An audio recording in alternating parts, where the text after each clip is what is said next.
पूजा करने का कोई सिद्धांत नहीं होता है।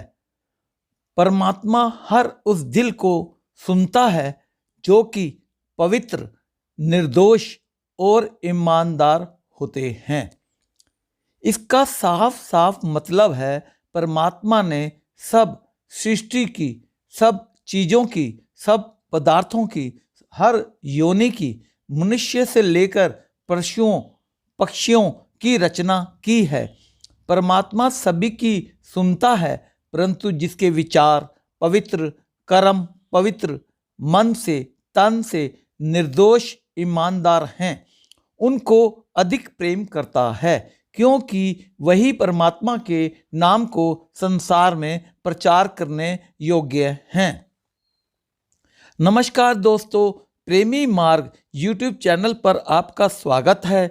इस चैनल को बनाने का, चलाने का उद्देश्य सिर्फ यही है कि हम किस्से, कहानियाँ सुनकर, समझकर ईमानदारी से इस जिंदगी में जीना सीख लें, जिससे हमारा तो फ़ायदा और भला होता है, साथ में पड़ोसी, रिश्तेदार, समाज, संसार का भी भला होता है। कृपया इस वीडियो को अंत तक जरूर देखें, तभी आपका ज़्यादा से ज़्यादा लाभ, फ़ायदा होता है। इस वीडियो से आपने क्या सीखा, कृपया आप कमेंट बॉक्स में ज़रूर लिखना, तभी आपको इस जीवन का सच्चा अनुभव होता है। इस संसार में, समाज में, दुनिया में समय समय पर संत, महापुरुष, ज्ञानी आते हैं और अपना सच्चा अनुभव समाज, संसार के आगे रखते हैं। आपको ही देखना, सुनना होता है, केवल आप ही इस बारे में निर्णय ले सकते हैं, निर्भर आप पर ही करता है। एक बार एक भिखारी था। रेल सफ़र में भीख मांगने के दौरान एक सूट बूट पहने सेठ जी उसे दिखे। उसने सोचा कि यह व्यक्ति बहुत अमीर लगता है, इससे भीख मांगने पर यह मुझे जरूर अच्छे रुपए पैसे देगा। भिखारी उस सेठ से भीख मांगने लगा। भिखारी को देखकर उस सेठ ने कहा, तुम हमेशा मांगते ही हो, क्या कभी किसी को कुछ देते भी हो? भिखारी बोला, साहब मैं तो भिखारी हूँ, हमेशा लोगों से मांगता ही रहता हूँ। मेरी इतनी औकात कहाँ कि किसी को कुछ दे सकूं। सेठ कहता है, जब किसी को कुछ दे नहीं सकते तो तुम्हें मांगने का भी कुछ हक नहीं है। मैं एक व्यापारी हूँ और लेन देन में ही विश्वास करता हूँ। अगर तुम्हारे पास मुझे कुछ देने को हो तभी मैं तुम्हें बदले में कुछ दे सकता हूँ।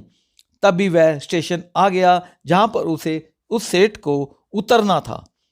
वह ट्रेन गाड़ी से उतरा और चला गया। इधर भिखारी सेठ की कही गई बात के बारे में सोचने लगा। सेठ के द्वारा कही गई बात उस भिखारी के दिल में उतर गई।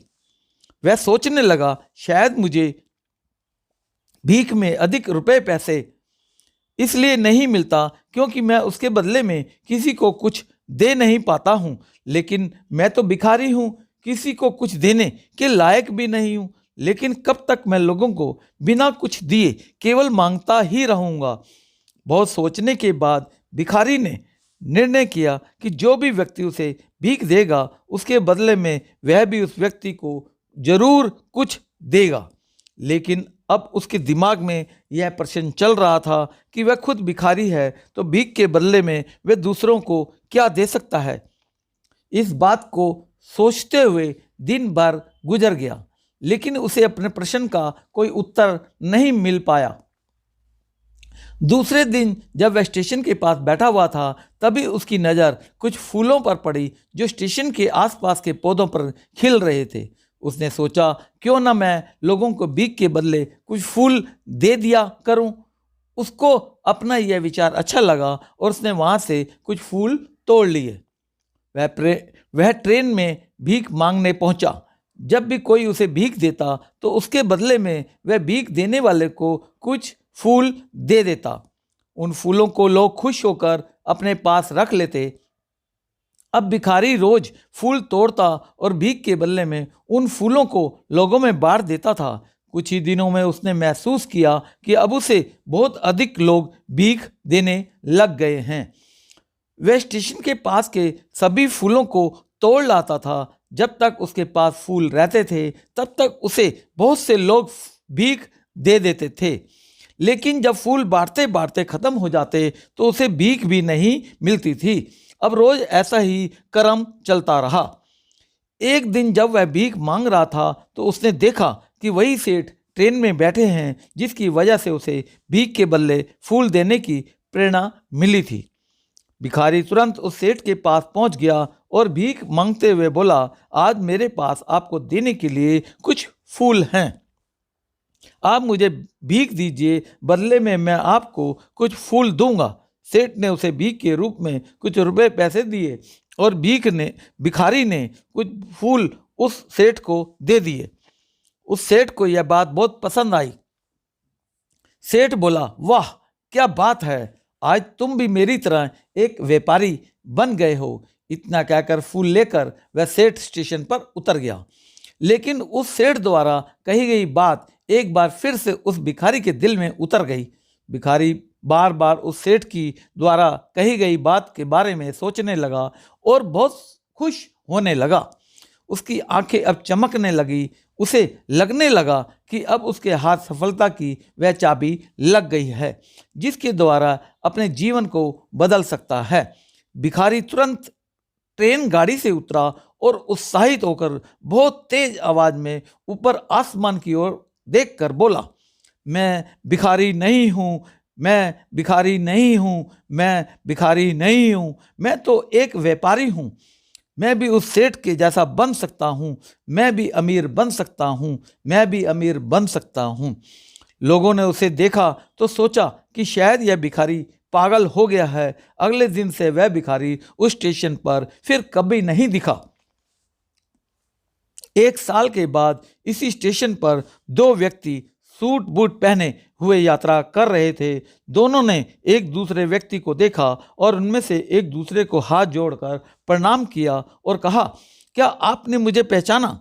सेठ बोला, नहीं तो, शायद हम लोग पहली बार मिल रहे हैं। भिखारी बोला, सेठ जी आप याद कीजिए, हम पहली बार नहीं बल्कि तीसरी बार मिल रहे हैं। सेठ ने बोला, मुझे याद नहीं आ रहा है, वैसे हम 2 बार कब मिले थे? अब पहला व्यक्ति मुस्कुराया और बोला, हम पहले भी 2 बार इसी ट्रेन गाड़ी में मिले थे। मैं वही भिखारी हूँ जिसको आपने पहली मुलाकात में बताया कि मुझे जीवन में क्या करना चाहिए और दूसरी मुलाकात में बताया कि मैं वास्तव में कौन हूँ। नतीजा यह निकला कि आज मैं फूलों का एक बहुत बड़ा व्यापारी हूँ। उसी व्यापार के काम में दूसरे शहर जा रहा हूँ। आपने मुझे पहली मुलाकात में प्रकृति का नियम बताया था, जिसके अनुसार हमें तभी कुछ मिलता है जब हम कुछ देते हैं। लेन देन का यह नियम वास्तव में काम करता है। मैंने यह बात बहुत अच्छी तरह महसूस किया है, लेकिन मैं खुद को हमेशा भिखारी ही समझता रहा। इससे ऊपर उठकर मैंने कभी सोचा ही नहीं था। और जब आपसे मेरी दूसरी मुलाकात हुई तो आपने मुझे बताया कि मैं एक व्यापारी बन चुका हूँ। अब मैं समझ चुका था कि मैं वास्तव में एक भिखारी नहीं बल्कि व्यापारी बन चुका हूँ, व्यापारी बन चुका हूँ। भिखारी ने स्वयं को जब तक भिखारी समझा वह भिखारी ही बना रहा। जब भिखारी ने स्वयं को व्यापारी मान लिया तो भिखारी भी व्यापारी बन गया।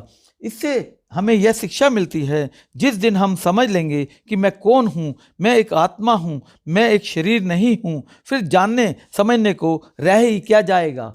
मनुष्य शरीर से काम लेकर बाहर की कमाई कर सकते हैं और आत्मा के द्वारा परमात्मा से जुड़कर शांति को प्राप्त कर सकते हैं और अपना जीवन सफल कर सकते हैं, जिससे हमारा आवागमन बार बार जन्म लेना मरना खत्म हो जाता है और परमात्मा में लीन हो जाना है। अगर आप इस वीडियो को पहली बार देख रहे हैं तो प्रेमी मार्ग यूट्यूब चैनल को सब्सक्राइब जरूर कर देना। यह आप ही के परिवार का चैनल है।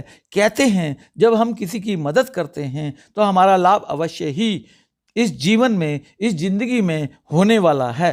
तो आप इस वीडियो को अपने मित्रों, रिश्तेदार, पड़ोसी को शेयर कर देना, क्योंकि आपने अपने मित्र, पड़ोसी, रिश्तेदार का भला करने का काम किया है। हम तभी तो हर वीडियो के अंत में बोलते हैं, लिखते हैं, कर भला हो भला, अंत भले का भी भला। हमारा भी आज लाभ हो रहा है, हमारा भी किसी ने 40 साल पहले भला किया था। मनुष्य जन्म बार बार नहीं मिलता, सिर्फ एक बार ही मिलता है। इसमें वाद विवाद मत करना, सिर्फ मनुष्य जन्म का आनंद लेना। जय सच्चिदानंद जी, प्रेमी जी, जय सच्चिदानंद प्रेमी जी। आप भी जीवित हैं और हम भी जीवित हैं, इसलिए हम आपको जय सच्चिदानंद कह रहे हैं, बोल रहे हैं। धन्यवाद।